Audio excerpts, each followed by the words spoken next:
प्रधानमंत्री दिया है देश को, गर्व करना चाहिए ना। कुछ भी गर्व नहीं है,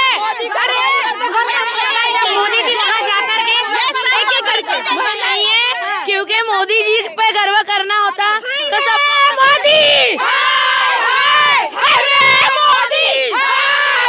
स्मृति ईरानी को कहाँ से देख के उनको फ्लाइंग किस किया? वो किसी के, वो तो अपने फ्रेंड के पति को लेके बैठ के थी है, उसको क्या पता? तो वो स्मृति ईरानी सीटी बजा रही है, वो सीटी बजाती, वो सदन में राहुल गांधी ने फ्लाइंग किस दिया? अरे फ्लाइंग किस दो तो क्या, वो छोटे बच्चों को भी देते, वो तो प्यार बांटने निकले है। गुजरात में आવું કહેવાય છે કે વિકાસ ગાંડો થયો છે, વિકાસ ખાડામાં પડ્યો છે। उसका अर्थ ये है कि विकास पगला गया है और है ना, और वहाँ जो सड़कों में गड्ढे हुए हैं तो विकास उन गड्ढों में गिर गया है। आप देख रहे हैं तो जनता लाइव, मैं हूँ आप साथ रवीना। 2024 के लोकसभा चुनाव बेहद नजदीक अब आ चुके हैं। देश की जनता में यही एक सवाल है कि क्या 2024 में भी बीजेपी वापसी करेगी या फिर कहीं ना कहीं जो इंडिया गठबंधन बना है, जो सारी विपक्षी पार्टियां एकत्रित हो गई हैं, क्या वो बाजी मारेगा? इंडिया वर्सेस एनडीए एक ऐसी चीज़ है जो पूरे देश भर में चल रही है। पूरे देश भर की जनता अपना अपना पॉइंट ऑफ व्यू आगे रखना चाहती है, हर एक चीज़ रखना चाहती है। अभी हम यहाँ मौजूद हैं जहाँ पर कांग्रेस की एक महिलाओं के साथ बैठक हो रही है। ये जो महिलाएं हैं ये गुजरात से आई हैं, वही गुजरात जिसको मोदी जी का गढ़ कहा जाता है। तो इन लोगों से बातचीत करेंगे, क्या सही में जो बीजेपी दावे कर रही है, जो मोदी जी लाल किले से उन्होंने जो भाषण दिया है उसमें कितनी सच्चाई है? जो चीज़ें उन्होंने बोली कि 2024 में भी वो वहीं आकर झंडा लहराएंगे, क्या वो बात सच है? क्या जनता इस चीज़ के साथ है या फिर 2024 में इंडिया वर्सेस एनडीए में ये लोग किसको चुनने वाले हैं? सबसे पहले मैम आपसे बातचीत करना चाहेंगे, नाम से शुरुआत करेंगे। क्या नाम है आपका? मेरा नाम जेनी ठुमर है, मैं गुजरात प्रदेश महिला कांग्रेस की अध्यक्ष हूँ। गुजरात को मैं मोदी जी का गढ़ बोला जाता है, तो आप लोग आज यहाँ आए हैं, क्या मोदी जी के समर्थन में है या फिर क्या चीज़ है वहाँ पे इंडिया वर्सेस एनडीए को लेकर? हम गुजराती लोग अपना सही गलत का फैसला बहुत अच्छी तरह कर सकते हैं। हम किसी का गढ़, जो कोई यहाँ पे आके बोले गुजरात मॉडल के सपने दिखाकर देश में पूरी जनता को गुमराह करने की कोशिश करे, पर अगर आपके माध्यम से जितने भी दर्शकों ये देख रहे हैं प्रोग्राम में, आपको विनती करती हूँ कि आपके आसपास भी कोई गुजराती रहते होंगे, आपके कोई बिजनेस में भी गुजराती पार्टनर होंगे, आप पूछिए उनसे कि ये गुजरात मॉडल के नाम पे जो वोट लेकर पूरे देश में राजनीति कर रहे हैं वो सही है? वो गुजरात में अपने जो पूरे देश में अभी हो रहा है, गलत हो रहा है, वो सब कुछ गुजरात में हो चुका है और अब उनकी चरम सीमा पर है। ये अभी 2024 का चुनाव आया, उन्होंने जो लाल किले से भाषण किया कि मैं 2024 में यहीं पे तिरंगा फहराऊंगा, ये कहीं ना कहीं उनका अभिमान बोल रहा है। और जब अभिमान की सीमा बढ़ती जाती है तब देश ने जवाब दे दिया। इस बार भी देश तैयार है उनको जवाब देने के लिए। इंडिया वर्सेस एनडीए गठबंधन की बात यहाँ पे हमें इसलिए नहीं करनी है क्योंकि इस बार कोई चुनाव किसी दो नेता के बीच में, कोई पार्टी के बीच में नहीं है। इस बार चुनाव सरकार और प्रजा के बीच में है। अच्छा, सरकार और प्रजा की आप बात करें, इन्होंने एक बहुत अच्छी लाइन बोली मैम कि गुजरात मॉडल को दिखा के कहीं ना कहीं मोदी जी बात करते हैं कि जब वो वहाँ के मुख्यमंत्री थे तो विकास कितना हुआ है। नाम क्या है आपका, पहले वो बताएं, और क्या ये सच्चाई है कि गुजरात का विकास हो गया है? मेरा नाम नीला शाह, मैं बड़ौदा से अध्यक्ष हूँ। और विकास वो लोगों का हुआ है, पब्लिक का नहीं हुआ है। वो अपने उड़ रहे हैं, प्रदेश में जाके इतना खर्चा कर रहे हैं, टैक्स लगा दिया है, सब खाने पीने की चीज़ पे टैक्स लगाए, कैसे विकास होगा? हम इंडिया वाले ही जीतेंगे और हमारे कांग्रेस वाले की जीत होगी, राहुल गांधी की जीत होगी। राहुल गांधी इंडिया तभी तो आगे बढ़ेगा इंडिया। क्या नाम है आपका? कामिनी सोनी, जीतेगा इंडिया तभी तो आगे बढ़ेगा इंडिया। गुजरात से ही आई है? जीतेगा इंडिया तभी तो आगे बढ़ेगा इंडिया। इंडिया के नारे लगा रहे हैं लेकिन बीजेपी भी पीछे नहीं है, पूरे वादे कर रही है कि तीसरे नंबर पे पहुंचा देगी भारत को। उसका तो काम ही है मैम वादे करना, आप भी समझ रहे हो। आपके माध्यम से हम वही बताना चाह रहे हैं कि आप ये बताना कि वो पब्लिक को जो बोल रहे हैं उन्होंने कितने वादे पूरे किए। 15 लाख आए, 15 लाख आए, 2 लाख युवा को नौकरी मिली, 2 करोड़ युवा को नौकरी मिली, नहीं मिली। महिलाओं का आरक्षण है, नहीं है। महिला के साथ अन्याय हो रहा है, क्या कर रहे हैं? सबका साथ सबका विकास जो उनका नारा है, क्या जनता उससे सहमत है? अदानी का मोदी अदानी अंबानी का साथ, मोदी अदानी अंबानी का साथ और अदानी मोदी का विकास, यही है। पब्लिक जहाँ है वही है। अच्छा, आप लोग गुजरात से हैं, गुजरात वाले लोग मोदी जी को सबसे पहले से जानते हैं, सबसे अच्छे से उनके कामों को जानते हैं। क्या कहना चाहेंगे मोदी जी के बारे में? लेकिन मैं ये कहना चाहती हूँ, देखिए जब नई बहू जब घर में आती है तो वो बोलती है मैं ये करूंगी, मैं सबसे होशियार हूँ, तो ट्रस्ट तो करते हैं ना। ट्रस्ट करके इंडिया गुजरात वालों ने उन्हें आगे भेजा कि ये कुछ करेगा, लेकिन वो तो जैसे ऊपर गई अपना असली स्वरूप दिखा दिया। जो ऐसा बोल रहा था कि पोस्टकार्ड लिखना बहन हम आ जाएंगे, बराबर है। जब गुजरात में था तो बोल रहा था कि आप एक पोस्टकार्ड लिखना, हम आपकी जो भी सॉल्यूशन होगा वो कम कर देंगे। अभी महंगाई भी इतनी ज़्यादा है, बहनें इतनी हैरान हो रही है। सुबह से उठ के चाय से लेके दूध से लेके गैस से लेके सब चीज़ इतनी महंगी है, पेट्रोल के दाम इतने बढ़ रहे हैं, एजुकेशन इतना महंगा हो गया है। खाली अपना विकास और अंबानी और अदानी का विकास किया है, बाकी कुछ नहीं किया है। मोदी जी बोलते हैं कि चाय बेचते थे, चाय बेचने वाले से लेके प्रधानमंत्री तक का सफर काफी बड़ा रहा है। वो तो सब चाय वालों को पूछना चाहिए कि चाय बेच के कौन प्रधानमंत्री बन सकता है। वो जो बोल रहे हैं कि चाय बेच रहे थे, वहाँ पे प्लेटफॉर्म ही नहीं था, तो कहाँ चाय बेचने गए? जो आज के तारीख में वहाँ प्लेटफॉर्म नहीं है। अच्छा। ये झूठी सरकार है, झूठ बोलते हैं, जोर से बोलते हैं। और कभी गुजरात में उन्होंने विकास नहीं है, विकास नहीं है। झूठ बोलो, जोर से बोलो, बार बार बोलो। झूठ बोलो, जोर से बोलो, बार बार बोलो। अरे लोकप्रिय नेता है बोलते हैं मोदी जी, पूरी देश की जनता के लोकप्रिय नेता है, पूरे देश की जनता राहुल जी को प्यार करती। आपने देखा भारत जोड़ो यात्रा में किस तरह से आम जन का उनको जो जन समर्थन मिला, मतलब हर एक राज्य में जब यात्रा शुरू हुई तब ये कहा गया कि यात्रा केरल के बाद खत्म हो जाएगी, लेकिन कश्मीर एक सवाल है, मणिपुर हमको महिलाओं के साथ हो रहा है। एक करके बात कीजिए। इंडिया ऐसा हो रखा है, महिलाओं की दुर्दशा कर रखी है, महिलाओं को निर्वस्त्र करके घुमाया जा रहा है। इस पे हमें मोदी जी पे बिल्कुल शर्म आनी है। आप लोग गुजरात से हैं, वो भी गुजरात से आते हैं। गुजरात ने प्रधानमंत्री दिया है देश को, गर्व करना चाहिए ना। कुछ भी गर्व नहीं है। मोदी जी वहाँ जाकर के एक करके महिलाओं की कोई सुरक्षा नहीं है, महिला लूटा जाती है।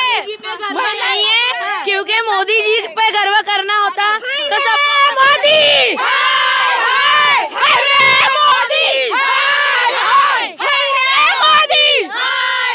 तो महिलाओं के शर्म आती है कि हमने ऐसे 2 जीवन को गुजरात से भेजा है कि उनको है महिला की सुरक्षा की कोई पड़ी ही नहीं है। अच्छा, तो गुजरात वाले लोग नहीं चाहते प्रधानमंत्री? मोदी तेरे शासन में आग लगी है राशन में। सुनिए शासन में आग लगी है राशन में। आप सभी महिलाएं हैं, रुके, आप सभी महिलाएं हैं। 2024 नजदीक आ रहा है, गुजरात से आप लोग हैं, क्या लग रहा है बदलाव होगा इस बार? डेफिनेटली बदलाव होगा। अब देश की जनता जाग गई है। और पहले तो बहनों का जो लेडीज को भी ये सब महंगाई दे दी है उन्होंने, क्या दूध का भाव बढ़ गया, पेट्रोल सब डीजल। अभी तो आप देखो टमाटर के भाव कितने, आपको भी मालूम। आपके माध्यम से मैं आप पूरी देश की जनता को कहना चाहती हूँ कि एक बार जागो, वरना फिर आपको इसी चक्की में पीसना पड़ेगा। और महिला को मैं खास आपके माध्यम से कहना चाहती हूँ कि अब जब की बार 2024 में आप राहुल गांधी को लेके आओ। लेकिन गुजरात वालों ने तो मोदी जी को जिताया है, गुजरात में तो बीजेपी जीती ना। नहीं होगा, हमको तो राहुल जी पे गर्व है, हमको राहुल जी पे गर्व है कि आज हम लोग महिला उनके साथ है, क्योंकि हम उनके पार्टी में हैं। हमको गर्व है कि महिला को सुरक्षा कांग्रेस पार्टी में तो मिलती है। बोतल 410 रुपए था तो स्मृति ईरानी रोड पे आके बैठ गई थी, तो अब उसको नहीं दिख रहा है। 1200 रुपए गैस का बोतल है, गैस का सिलेंडर 1200 रुपए, तो अब कहाँ जाके बैठी है? उसको देश के प्रधानमंत्री सिर्फ पार्लियामेंट में 2 मिनट मणिपुर पे बात कर सकते हैं, तो उनको मालूम नहीं कि बेटियों की मणिपुर में क्या हालत हुई है। क्या उन्होंने कहा लेडीज की कहा और जी देखो, अच्छा गैस के दाम बोल रही है, हम नहीं बोल रहे, देश की जनता बोल रही है कि गैस के भाव कितना। आम आदमी भी बोल रहा है कि कितनी महंगाई है। और उसके तो महंगाई के साथ बोल रहे आय भी तो बढ़ी है, लोगों की आमदनी भी तो बढ़ गई है। कुछ भी नहीं, किसको रोजगार दिया?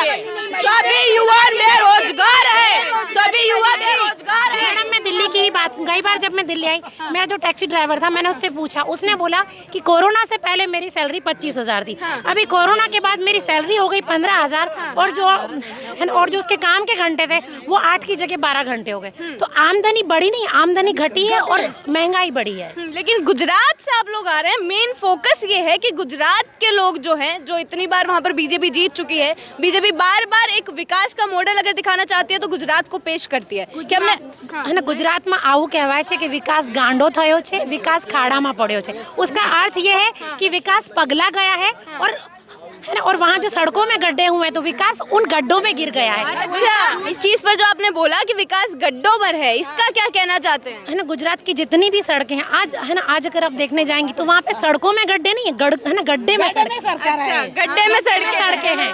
आप चाहे कहीं भी ले लीजिए, बड़े से बड़े जो पुल बनाए वो भी सारे गिर गए। कई बार विधानसभा इलेक्शन में मच्छू नदी का जो पुल गिरा, कितने लोगों ने जान गंवाई। तो ये जो उनका विकास है उसमें करप्शन ज्यादा है। अरे भ्रष्टाचार, लाल किले से मोदी जी ने बोला है कि राजनीति से भ्रष्टाचार और परिवारवाद हटाइए। बड़े बड़े नारे देना अलग बात है, परिवारवाद तो उनमें भी अमित शाह का लड़का जय शाह, अमित शाह के लड़के जय शाह में ऐसी क्या काबिलियत है? क्या बोल रहे हैं आप? जुमलेबाज सरकार, जुमलेबाज बोल रही है। जुमलेबाजी है ना। 15 लाख सभी के खाते में आएंगे, क्या किसी के खाते में आए? नहीं। 2 करोड़ रोजगार की बात थी, क्या किसी को रोजगार मिला? महिला सुरक्षा के नाम पे ये सरकार धत्ता है। अच्छा, और जिनको कि हम जानते हैं अपने बहुत ही, हमारी जो प्यारी बीजेपी की नेता है सिलेंड्रीना रानी, सिलेंड्रीना रानी। अच्छा, स्मृति ईरानी जी को बोल रही है। हाँ, मैं उनको बोल रही हूँ, उनका जो हमने नामकरण किया है सिलेंड्रीना रानी, जो कि सिलेंडर के भाव जब 450 थे, ये सिलेंडर उठा के सड़कों में बैठ जाती थी। आज जब सिलेंडर का भाव 1150 है तो मंत्री जी नदारद है। स्मृति ईरानी जी तो राहुल गांधी पर आरोप लगा रही है कि सदन में कैसी कैसी हरकतें करते हैं। इसका भी मैं जवाब दूंगी। स्मृति ईरानी जी को राहुल जी का वो जो लव का गेस्चर था, जो कि उन्होंने स्मृति जी को नहीं दिया, वो एक आम गेस्चर उन्होंने दिया था, उस पर वो निराधार आरोप लगा रही है। जबकि उनसे 2 लाइन पीछे जबकि उनसे 2 लाइन पीछे ब्रजभूषण सिंह बैठे थे, जिन पर कि हमारी देश के लिए मेडल लाई हुई उन महिला पहलवानों ने जिस तरह के आरोप लगाए, और है ना, और उस पे पुलिस FIR भी है, तो उस पर स्मृति जी के मुंह से बोल नहीं निकल रहे हैं, और वो राहुल जी के गेस्चर पे आरोप लगा रही है निराधार कि मुझे फ्लाइंग किस दिया। मैं बोल रही कि ऐसा नेता चाहिए देश को, ऐसा नेता चाहिए राहुल गांधी। तो मैं ये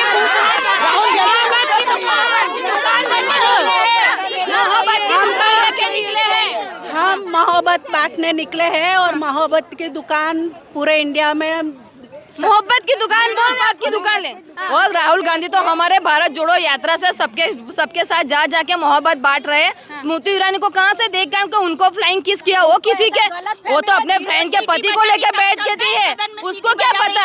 तो वो स्मृति ईरानी सीटी बजाती है, वो सीटी बजाती, वो सदन में चलता है, और राहुल गांधी ने फ्लाइंग किस दिया? अरे फ्लाइंग किस तो क्या, वो छोटे बच्चों को भी देते, वो तो प्यार बांटने निकले हैं, इसलिए सबके साथ प्यार से बात।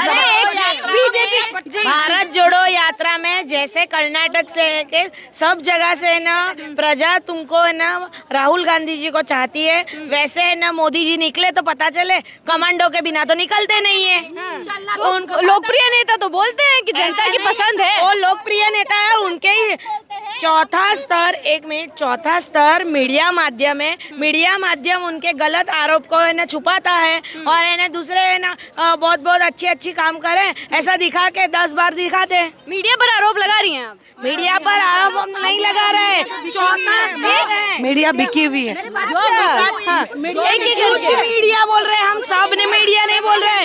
मीडिया चौथा स्तर है, एक मिनट, मीडिया चौथा स्तर है सच्चाई दिखाने का। सच्चाई क्यों मणिपुर का जो हुआ है वो सच्चाई क्यों नहीं दिखाई? आज तक छुपा के रखी तुम लोगों ने, जब दिखानी थी तब नहीं, अब 4 महीने बाद 3 महीने बाद आप लोग दिखने जा रहे हो। मोदी जी ने बोला है कि देश की जनता साथ है मणिपुर के। अरे सिर्फ मणिपुर के ऊपर 2 ही मिनट भाषण किया। कांग्रेस की गवर्नमेंट थी तो 450 में टंकी मिलती थी, तब वो कहती थी कि आई जल्दी से माला टांकी आ जाती, टंकी उठा के नाचने लगती थी। हम कहते हैं कि आप हमारे साथ में महंगाई की उसमें नाचो, और मोदी जी से कहो आप कुछ कैबिनेट में हो, उस कैबिनेट में हमारी बात रखो कि महंगाई सबसे पहले महिलाओं की बात रखो, महंगाई कितनी है। आखिरी सवाल से खत्म करूंगी, 2024 में इंडिया वर्सेस एनडीए पर क्या कहना चाहिए? इंडिया